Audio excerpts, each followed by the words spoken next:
ו...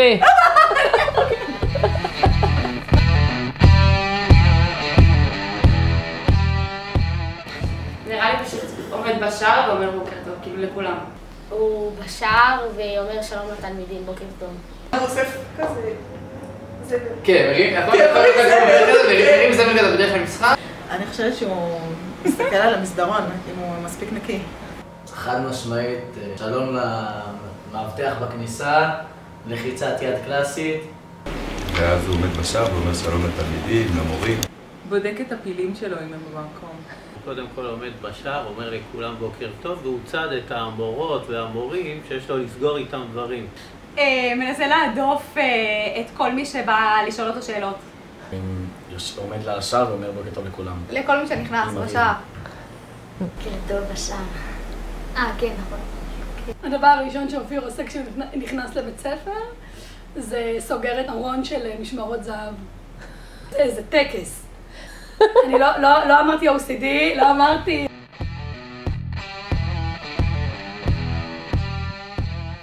פרויקטים, שעושים פרויקטים של שכבה, דברים מגבשים. לראות חבר'ה שיעשו איזה משהו משמעותי, חשוב. ילדים צריכים כאילו להתמלא פרויקטים להיכנס לכיתה ללמד. וברגע שהוא מתחיל לספר סיפור, או ברגע שהוא מתחיל שיעור. בואו לעשות אירועים כאלה, גדולים, כמו הכולולם שעשו. את הכולולם. כשתלמידים שרים, כששרים התקווה. טקסים בית ספריים, תלמידים שרים, אווירה טובה בתוך הצוות, איזה מליאה טובה עושים לו טוב על הלב. כשהבית ספר נראה טוב ומטופח זה משהו שהוא חשוב לו. תלמידים שמנקים את הבית ספר. לראות סרטונים על כזה איראן וכזה.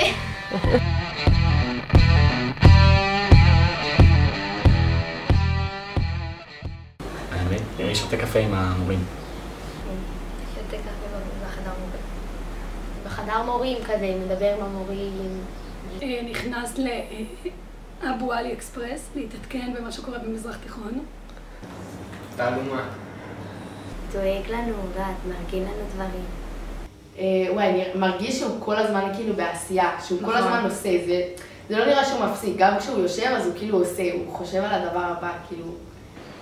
אין לו הפסקה. נראה לי שהוא באמת תהיה לו הפסקה כשהוא יסיים לנהל את בית הספר.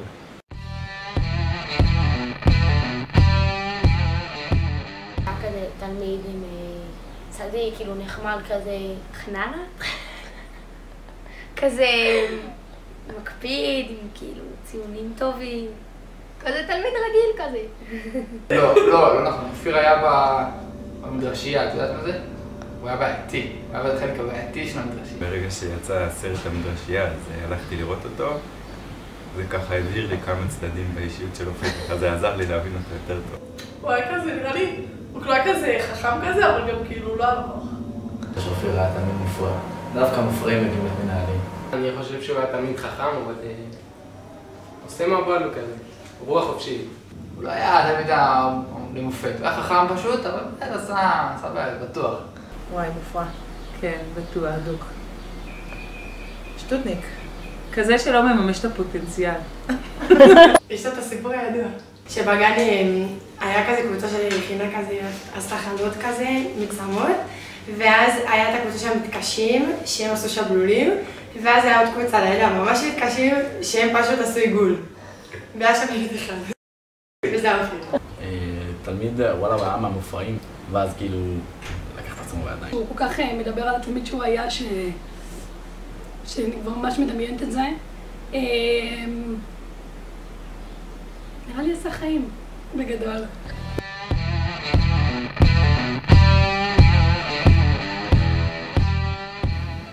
פעם ראשונה, הוא לא מתעצבן כזה זה, ואז אחרי הרבה פעמים הוא כאילו אומר, מה עושים איתך?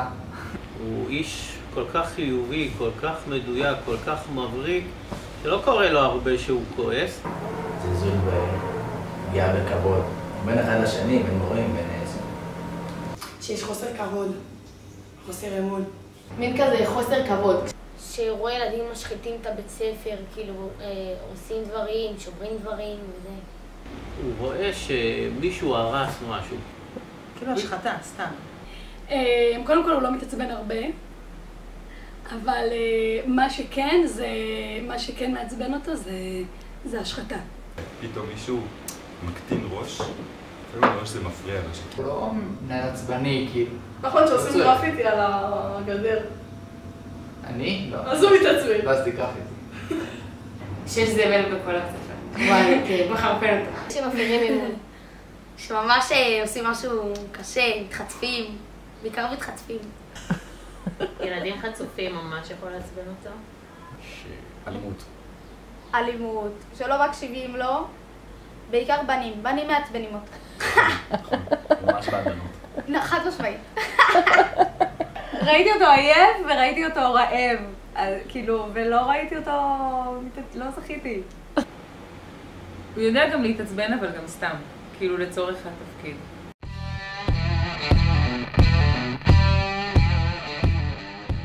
הכי אוהב? ללמד. ממש ללמד. לא כמנהל, כאילו להיות... להעביר תוכן. מורה בכיתה. לא, לספר סיפור מהצבא, כן. לספר את הסיפור של העתיקו מהצבא שלו, הוא מת על זה. הוא אוהב להעביר שיעורים, כאילו למנות מקום, ואז הוא מעביר על שיעורים. להסתכל על ילדים גדלים. להעביר שיעורים אולי. אחרי שהוא הקיף בעיגול מטרה או יעד מסוים, שהוא רואה שזה קרה. לחדש דברים. לדבר בלי המיקרופון. לגרום לבית ספר להיות בית ספר יותר טוב. לצאת לטיולים, לישון עם התלמידים בלילה, לשיר להם. הזמנים שאני רואה את אופיר שמח זה כשהוא יוצא מכיתה, משיעור טוב, משיחה טובה. וגם כזה לדבר על העם ועל כזה מלחמות. כן.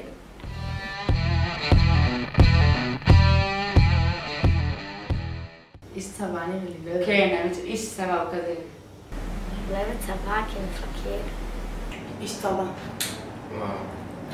מאלף פילים. אני חושב מאלף פילים. יש לו איזו אהבה בלתי מוסברת לפילים. מורה. זהו? חודשיים אמרתי לו, מה אתה אומר? תפקיד ראש השב"כ מתפנה. להציע לך? אז הוא אומר, אני לא שולל. בשב"כ, ברור. הסברה. לעבוד בהסברה, לא יודעת. מה זה אומר? כזה לעשות סרטונים, לא יודעת. בהסברה. נראה לי אחלה בזה. ראש המוסד, אני חושב. זה ההשערה שלי, אני חושב שזה התפקיד הבא, כי בדיוק כשהוא מסיים, אז מתפנה. אבל אני לא יודע, זה השערה גם. סגן המטכ"ל. וואו, סופרמן. אני לא יודעת אם הוא היה, אבל הוא יכול להיות סופר מדהים, כותב מדהים בעיניי. הייטקיסט. לא. כן. כן, ואז יהיה לו מלא כסף ויהיה לו זמן פנוי לעשות דברים שהוא אוהב. מנהיג נראה. כל דבר זה היה כזה, רוצים ללכת אחריו. לא סתם הוא לא היה צריך לדבר עם רמקול כשהוא דיבר כזה מול כל התלמידים. מדהים. וואי, איש מתוק. פשוט איש מתוק, מקסים, שהוא מאמין בך ב-120% שלך. מצד אחד הוא קשוח וזה, מצד שני הוא רך ועדין ויודע לגשת לתלמידים. פשוט כריזמטי, פשוט באמת אכפת לו מכל תלמיד. אם הוא לא היה כאילו, אם הוא לא היה בא ומחזיק אותי כאילו בכוח וכזה עושה את כל השיחות נזיפה וכל זה, נראה לי לא הייתי משלם. הוא מאוד כאילו איש מוערך אצלנו, בכיתה, בשכבה, בבית ספר. כזה שם את הדגש האישי, כאילו, יודע איפה הנקודה של כל אחד ומה כל אחד צריך עזרה ומה כל אחד צריך דרבון, כזה. אחד הנהלים הכי טובים שהיו לי. מדהים, באמת, אחד כאילו כזה תמיד דואג לנו ובאמת מקשיב לנו, ואם כאילו יש לנו בקשה אז הוא באמת יישם אותה. אכפת לו כאילו מהילדים, הוא לא רק קשוח, כאילו הוא לא קשוח, זה אכפת לו ממנו, כאילו רואים את זה. מנהל טוב, מנהל שכזה יודע להקשיב לתלמידים. כיפי, גמיש. מצחיק. מצחיק, כן, זורם. גם מלמעלה וגם מלמטה.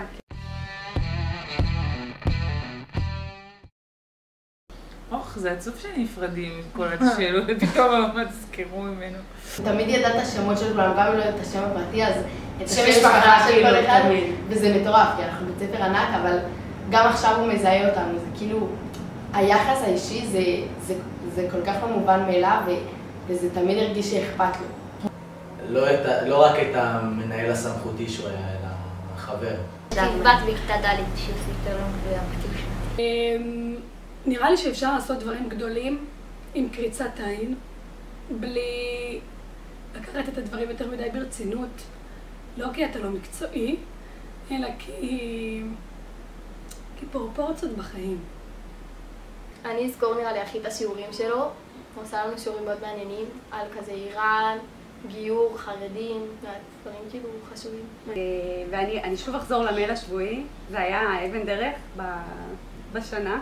אני אזכור את החוש הומור שלו, ממש מחודד. וגם אני חושבת שהוא העביר, לי לפחות, שהכי חשוב להיות הגרסה הכי טובה של עצמך. את הקלילות שלו, את הכיף שלו, את זה שנעים ואפשר לגשת אליו וזה לא מפחיד. שאותם מספר כזה בטקסים, לפני שהם מגיעים מהתקווה ואני מאמין, שהוא היה בצבא, הם סיימו מסלול. סיימו קומסה. כן, סיימו קורס כזה. ואז הם כזה, המפקד שלהם העמיד אותם בחטא, ואז הם שרו התקווה ואני מאמין. ואז כאילו הם כבר היו עייפים, הם כבר מלמדו את זה, כזה ראש למטה, לא יודע מה וזה. קיצור, ואז המפקד אמר להם כזה, תעצור רגע. את ההמנון לא ממלמלים, אנחנו שרים. נכון. התקווה לא ממלמלים, שרים. לא מזמזמים התקווה, אומרים התקווה כמו כאילו גדולים. אז אמר להם, התקווה לא ממלמלים, התקווה שרים.